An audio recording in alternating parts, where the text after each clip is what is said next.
Hello students, welcome to Techno Herald Online. Today in this session we will start chemistry subject, and in this subject we will start the syllabus of physical chemistry, in which we have particularly seen the first chapter like mole concept, second chapter like states of matter, and so on. So let's start our lecture and see the whole syllabus.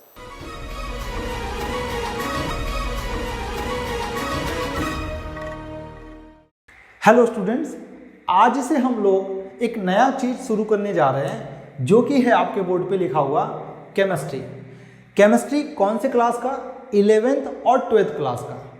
जो आप Bihar board में 11th और 12th class में जो chemistry पढ़ते हो, उस पूरे केमिस्ट्री का हम लोग पहले सिलेबस देखेंगे कि फिजिकल में केमिस्ट्री में क्या होता है, ऑर्गेनिक में क्या होता है, इनऑर्गेनिक में क्या होता है। बेसिकली आप केमिस्ट्री में टोटल 3 पार्ट्स पढ़ते हो, है ना। जैसे ही आप 11th में जंप करते हो, 10th से 11th में जंप करते हो, तो आपको केमिस्ट्री 3 पार्ट में डिवाइड होके मिलेगा। पहला फिजिकल केमिस्ट्री, दूसरा इनऑर्गेनिक केमिस्ट्री और तीसरा ऑर्गेनिक केमिस्ट्री। तो हमारा सबसे पहले उद्देश्य क्या रहेगा कि केमिस्ट्री का जो फिजिकल केमिस्ट्री का जो पोर्शन है, जो कि आपके 11th और 12th दोनों में 55% का पोर्शन लगा हुआ है इसका, ठीक है। मतलब 55% क्वेश्चन इसी से आपका आता है, बाकी ऑर्गेनिक और इनऑर्गेनिक का आता है। मतलब ऐसा नहीं है कि ऑर्गेनिक और इनऑर्गेनिक जरूरी नहीं है, बट सबसे ज़्यादा इंपॉर्टेंट अगर केमिस्ट्री को अच्छे से समझना है, कॉन्फिडेंस लाना है, सबसे बड़ी बात कॉन्फिडेंस लाना है केमिस्ट्री में, तो आपको फिजिकल केमिस्ट्री अच्छे से आना चाहिए। तो हमारा टारगेट रहेगा पहले तो कि भाई केमिस्ट्री में, फिजिकल केमिस्ट्री में क्या क्या सिलेबस है, और उसको टॉपिक वाइज, मतलब हर एक चैप्टर को टॉपिक वाइज हम पढ़ते चले जाएंगे। जब फिजिकल केमिस्ट्री हमारा पूरा क्लियर हो जाएगा 11th क्लास का, साथ ही साथ 12th क्लास का, उसके बाद हम ऑर्गेनिक और इनऑर्गेनिक इस पे हम लोग जंप करेंगे, ठीक है। तो हमारा सबसे बड़ा जो रीज़न है फिजिकल केमिस्ट्री का शुरू करने का, वो सिर्फ और सिर्फ ये है कि आपका कॉन्फिडेंस बढ़ जाए किसमें, केमिस्ट्री में, कि हाँ भाई केमिस्ट्री हमसे बन सकता है, सॉल्व हो सकता है किसी भी पेपर में। जैसे बिहार बोर्ड के एग्जाम में आपको किसी टाइप का क्वेश्चन, 12th का जो बोर्ड एग्जाम होता है उस पर किसी भी टाइप का question, objective, subjective, fill in the blank, match column, कुछ भी ऐसा होगा तो वो क्वेश्चन आपसे सॉल्व हो जाए, ठीक है। तो एक बार फिजिकल केमिस्ट्री से हम लोग जब कॉन्फिडेंस बढ़ा लेंगे तो फिर ऑर्गेनिक और उसके बाद इनऑर्गेनिक, है ना, जंप करेंगे, ठीक है। या फिर इनऑर्गेनिक पहले ले लेंगे फिर ऑर्गेनिक, ठीक है। तो हमारा सबसे पहला टारगेट क्या है? Physical chemistry. अब ये जो हम पढ़ाने वाले हैं फिजिकल केमिस्ट्री, ये फिजिकल केमिस्ट्री पूरी तरीके से एनसीईआरटी पे बेस्ड होगा, क्योंकि आपको अच्छे से पता है कि जो 11th क्लास का या फिर 12th क्लास का, देखो 11th में तो बोर्ड एग्जाम होता नहीं है, तो बच्चे क्या करते हैं कि बेसिकली कैसे भी करके, मतलब थोड़ा मोड़ा पढ़ के उसको पास कर देते हैं। मतलब 11th मतलब मिट्टी में मिल जाता है अगर अच्छे से नहीं पढ़ोगे तो। बट हमारा टारगेट ये रहेगा कि 11th को बहुत अच्छे से मजबूत बनाना है। क्यों? क्योंकि जब तक 11th अच्छे से पढ़ोगे नहीं तो 12th में फिजिकल केमिस्ट्री आप समझोगे नहीं। बात को समझो। सो अगर हमें बोर्ड एग्जाम में, जो भी बिहार बोर्ड का एग्जाम होगा, उसमें अगर अच्छा करना है तो सबसे पहले हमें 11th, देखो कोई भी चीज़ को बनने में जो नींव होता है वो नींव स्ट्रॉन्ग होना चाहिए, और वो नींव कहाँ से स्ट्रॉन्ग होगा? 11th से। सो ऐसा नहीं है कि 12th का ही सिर्फ बोर्ड एग्जाम होता है तो 11th को हम लोग हवा हवाई कर देंगे, छोड़ देंगे, ऐसा नहीं करना है। ऐसा गलती बिल्कुल नहीं करना है। क्यों? क्योंकि मान लो 11th आपने छोड़ दिया और 12th को बहुत अच्छे से पढ़ा, तो 12th तो अच्छे से पढ़ लोगे, बोर्ड एग्जाम भी दे दोगे, मार्क्स भी अच्छा ले लोगे, यहाँ तक तो आपका सही रहेगा। पर मान लो कि कभी आपका मन किया, विचार किया कि आप 12th करने के बाद या फिर 12th में ही, अपेयरिंग में ही आप इंजीनियरिंग का भी एग्जाम दो, यानी कि जेई का एग्जाम दो, आईटी जेई का, ठीक है। तो पहले जेई मेंस होता है फिर एडवांस होता है। तो जेई मेंस का एग्जाम देने के लिए आपने सोचा, और आप सोच रहे हो कि 12th में मैंने बहुत अच्छा पढ़ा है तो जेई मेंस अच्छा चला जाएगा हमारा एग्जाम। ऐसा नहीं है। 12th बोर्ड में सिर्फ 12th का ही क्वेश्चन पूछेगा, या तो वो केमिस्ट्री हो, फिजिक्स हो या मैथ हो। मैं सिर्फ अभी केमिस्ट्री की बात कर रहा हूँ। तो केमिस्ट्री का टोटल 12th का ही क्वेश्चन बोर्ड एग्जाम में पूछेगा।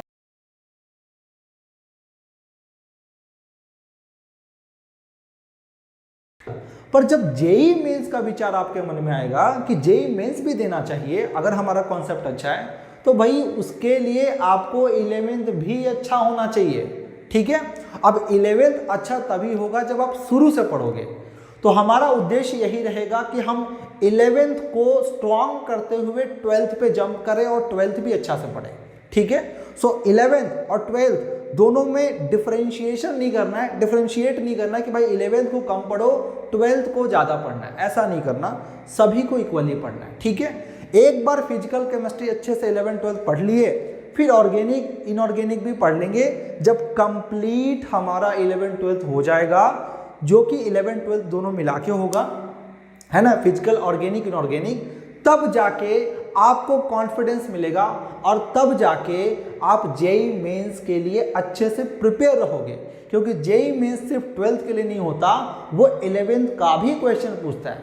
ठीक है, चलो अब ये तो हो गया कि हम बोर्ड एग्जाम के पॉइंट ऑफ व्यू से अभी पढ़ेंगे, क्योंकि हमारा सबसे पहला टारगेट जेई मेंस नहीं है, बोर्ड एग्जाम है। अब बोर्ड एग्जाम में कहाँ से क्वेश्चन आता है? बोर्ड एग्जाम में क्वेश्चन बेसिकली एनसीईआरटी का बुक जो होता है वहां से मोस्टली क्वेश्चन आता है। यानी जो हम पढ़ने वाले हैं वो एनसीईआरटी के थ्रू ज़्यादा पढ़ने वाले हैं। क्यों? क्योंकि एनसीईआरटी का जब पूरा सिलेबस हम लोग कवर कर लेंगे तो बोर्ड एग्जाम में या 11th में कोई भी टॉपिक नहीं छूटेगा। और फिर आगे जाके जब आप इंजीनियरिंग एग्जाम यानी जेईई मेंस के बारे में सोचोगे तो वहाँ भी एनसीईआरटी का बहुत बड़ा रोल होता है। तो हमारा जो सबसे बड़ा टारगेट होगा, जो सबसे पहला हमारा टारगेट होगा, वो एनसीईआरटी होगा। एनसीईआरटी पे ही हम बेस्ड सब कुछ पढ़ेंगे, क्वेश्चन करेंगे, सब्जेक्टिव क्वेश्चन करेंगे, बहुत कुछ करेंगे। ठीक है, बहुत अच्छे से प्लान करेंगे। चलो, तो एनसीईआरटी बेस्ड पे हमें पढ़ना है ताकि बोर्ड एग्जाम में हम बहुत अच्छा करें। चलो, बहुत ही पॉजिटिव मोटिवेटेड रहना और हम लोग शुरू करते हैं केमिस्ट्री। अब जैसा कि मैंने बोला कि केमिस्ट्री जो 10th तक आप पढ़ते थे वहाँ तक तो आपको सिर्फ इतना पता था कि 10th तक केमिस्ट्री होता है, हिंदी में उसको रसायन विज्ञान बोलते हैं। जैसे 11th में जंप करते हो तो आपको केमिस्ट्री 3 पार्टीशन में मिलेगा, वही केमिस्ट्री 3 पार्टीशन में मिलेगा। सो वो 3 पार्टीशन क्या है? पहला पार्टीशन फिजिकल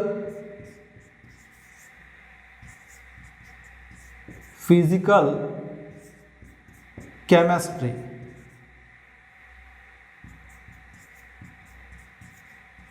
ठीक है, तो ये पहला पार्ट है केमिस्ट्री का। दूसरा पार्ट क्या है? Inorganic chemistry.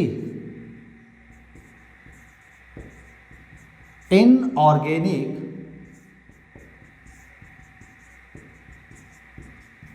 केमिस्ट्री। और केमिस्ट्री का तीसरा जो पार्ट है वो बताओ क्या है? Organic chemistry. Organic chemistry,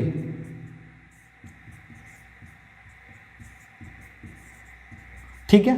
so total 11th और 12th में आपको ये तीनों पार्टीशन जो है केमिस्ट्री का, ये तीनों पढ़ना है। मतलब 11th में भी कुछ चैप्टर फिजिकल केमिस्ट्री से होगा, 11th में ही कुछ चैप्टर इनऑर्गेनिक से होगा और 11th में ही कुछ चैप्टर ऑर्गेनिक केमिस्ट्री से भी होगा। उसी तरीके से 12th में जब आप जाओगे तो 12th में भी फिजिकल का कुछ चैप्टर, इनऑर्गेनिक का कुछ चैप्टर और ऑर्गेनिक का कुछ चैप्टर का टोटल कॉम्बिनेशन होगा। ठीक है, अब हम सबसे पहले किसको पढ़ें? तो देखो, अगर आप डायरेक्ट इनऑर्गेनिक या ऑर्गेनिक पे जाओगे तो पहली बात, ऑर्गेनिक पे बहुत सारे रिएक्शंस होते हैं, बहुत ज़्यादा रिएक्शंस होते हैं, इसमें भी बहुत कुछ रिएक्शंस होता है। ठीक है, फिर बहुत कुछ इसमें रटना पड़ता है। अक्सर लोग केमिस्ट्री से क्यों भागते हैं पता है? उसे रटना पड़ता है। अब रटने से लोग भागते हैं नहीं, जिस तरीके से पढ़ाऊंगा मैं उस तरीके से आपको बहुत ही रटना तो पड़ेगा, पर बहुत ही मिनिमल वे में आपको रटना पड़ेगा। कोशिश करूंगा कि आप कम रटो, समझो ज़्यादा। अब देखो, केमिस्ट्री से लोग डरते इसलिए हैं क्योंकि उन्हें रटना ज़्यादा पड़ता है। तो इसीलिए मैं क्या कर रहा हूँ कि इस दोनों को, यानी इस दोनों में से किसी को शुरू ना कर कर मैं फिजिकल केमिस्ट्री शुरू कर रहा हूँ। फिजिकल केमिस्ट्री में खासियत क्या है कि इसमें आपको रटना नहीं पड़ेगा, इसमें आपको समझना है, फॉर्मूला को रटना है। फॉर्मूला तो सबको ही रटना होता है, ठीक है।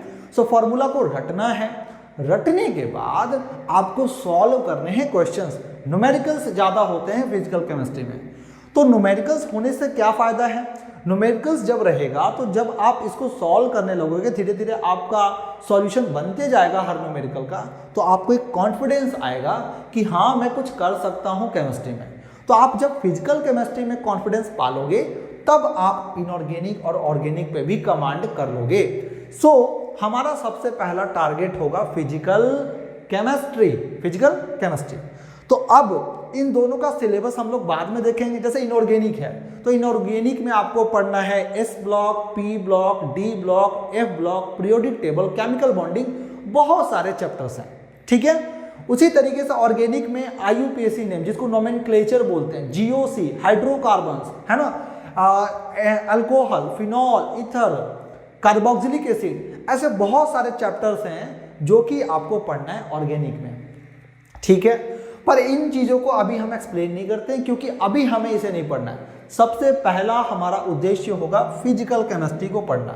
नाउ फिजिकल केमिस्ट्री में हमें सिलेबस पता होना चाहिए कि फिजिकल केमिस्ट्री में आखिर 11th में कौन कौन सा चैप्टर है और 12th में कौन कौन सा चैप्टर है ना। तो चलो शुरू करते हैं और 11th क्लास में कौन कौन सा चैप्टर है वो लिखते हैं। तो पहले बात करते हैं 11th क्लास के लिए। 11th क्लास के लिए हम चैप्टर बात करते हैं, उसके बाद हम बात करेंगे 12th क्लास के लिए। 12th क्लास, है ना, 12th क्लास में कौन कौन सा फिजिकल केमिस्ट्री का चैप्टर है और 11th क्लास में कौन कौन सा फिजिकल केमिस्ट्री का चैप्टर है। चलो बारी बारी से चैप्टर लिखते हैं पहले कि देखो कोई भी चीज़ को हमें पढ़ना है तो उसका सिलेबस पता होना चाहिए। बिना सिलेबस का आपको लगेगा कि आप जो पढ़ रहे हो वो सही जा रहा है, ऐसा नहीं। एक वे होता है, जब सीढ़ी चढ़ते हो तो पहले सीढ़ी चढ़ते हो, फिर सेकंड, फिर थर्ड, ऐसे चढ़ते हो। डायरेक्ट पूरे छत पे तो नहीं चढ़ जाते, धीरे धीरे चढ़ते हो। वही चीज़ है, सिलेबस आपको पता होना चाहिए कि हाँ भाई ये चैप्टर पहले पढ़ना है, उसके बाद ये पढ़ना है, उसके बाद ये पढ़ना है, तब आपको समझ में आएगा कि कैसे हमें पूरा फिजिकल केमिस्ट्री हो या फिर ऑर्गेनिक हो या फिर इनऑर्गेनिक हो उसको कंप्लीट करना है, ठीक है। सो सिलेबस हमारा सबसे पहला टारगेट है कि हमारे माइंड में हमेशा रटा हुआ होना चाहिए कि सिलेबस क्या है, ठीक है। चलो सिलेबस शुरू करते हैं। सबसे पहला 11th क्लास में जो सिलेबस होता है वो आपका मोल कॉन्सेप्ट होता है। क्या होता है? मोल कॉन्सेप्ट होता है, जिसको हम एक और नाम देते हैं some basics concept of chemistry. इसी मोल कॉन्सेप्ट का दूसरा नाम है जो कि एनसीईआरटी में आपको मिलेगा। इसी का नाम देखो, यही नाम आपका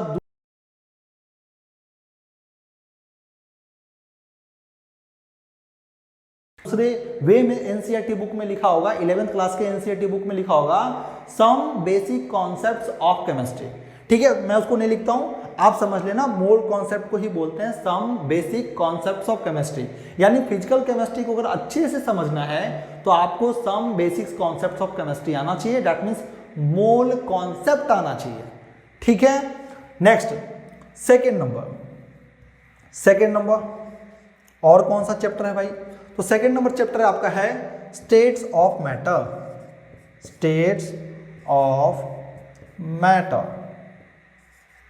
ठीक है। तीसरा चैप्टर कौन सा है? इक्विलिब्रियम,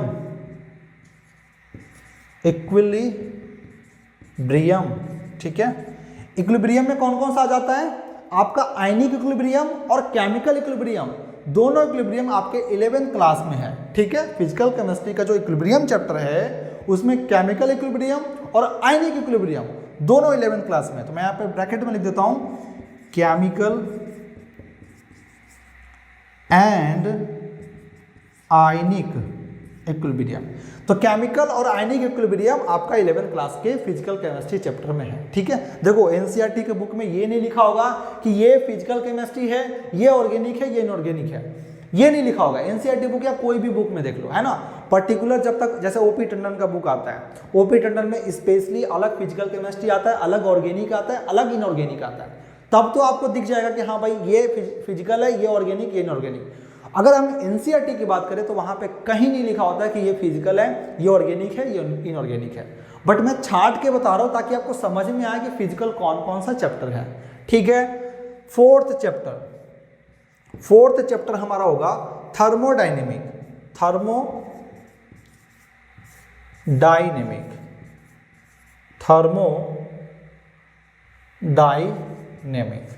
फिफ्थ चैप्टर हमारा है रेडॉक्स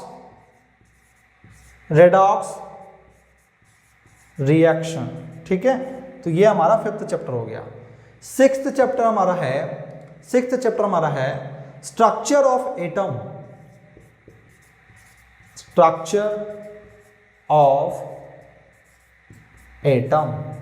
ठीक है, देखो ये टोटल इतने चैप्टर हमारे पास है। देखो स्ट्रक्चर ऑफ एटम को ही हम बोलते हैं एटॉमिक स्ट्रक्चर। जिस तरीके से some basics concepts of chemistry का दूसरा जो कहीं किसी बुक में some basic concepts of chemistry लिखा होगा, किसी में उसी चैप्टर को मोल कॉन्सेप्ट लिखा होगा।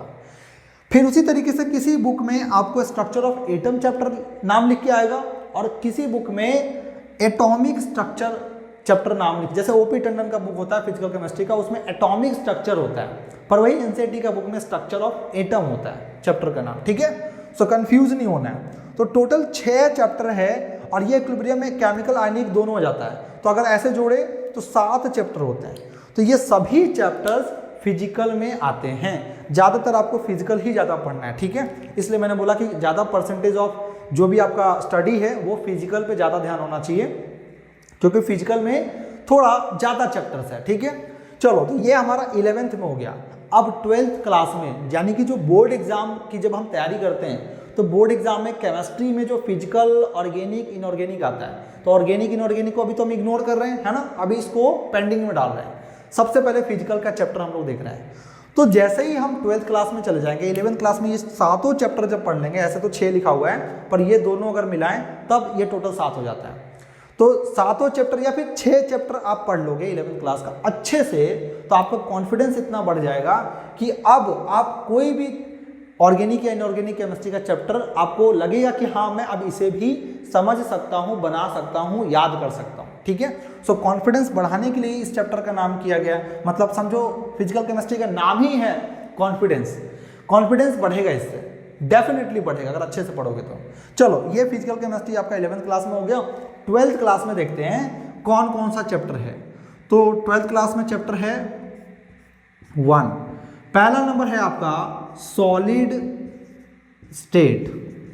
ठीक है, दूसरा नंबर देखो यहाँ पे, देखो ये जो स्टेट्स ऑफ मैटर चैप्टर आपने देखा, स्टेट्स ऑफ मैटर का मतलब जो मैटर का जो स्टेट होता है, कितने स्टेट होते हैं, सॉलिड, लिक्विड एंड गैस।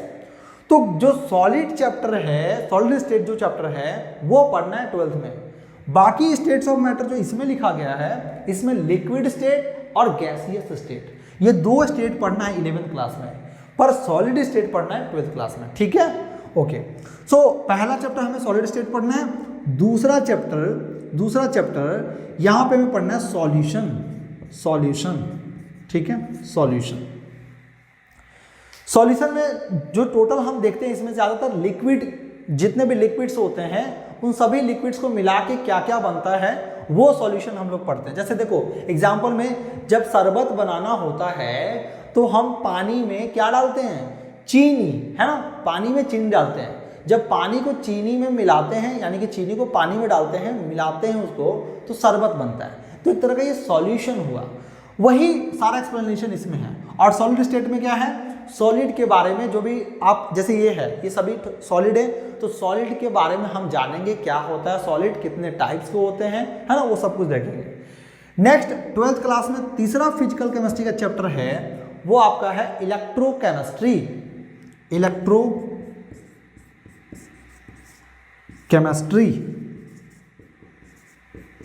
ठीक है, चौथा चैप्टर जैसे देखो इलेक्ट्रोकेमिस्ट्री कहने का मतलब, जो आप बैटरी बनाते हो ना, तो बैटरी में एक कैथोड होता है, एक एनोड होता है ना, एक प्लस चार्ज, एक माइनस चार्ज, वो सभी इस वाले कॉन्सेप्ट में आते हैं।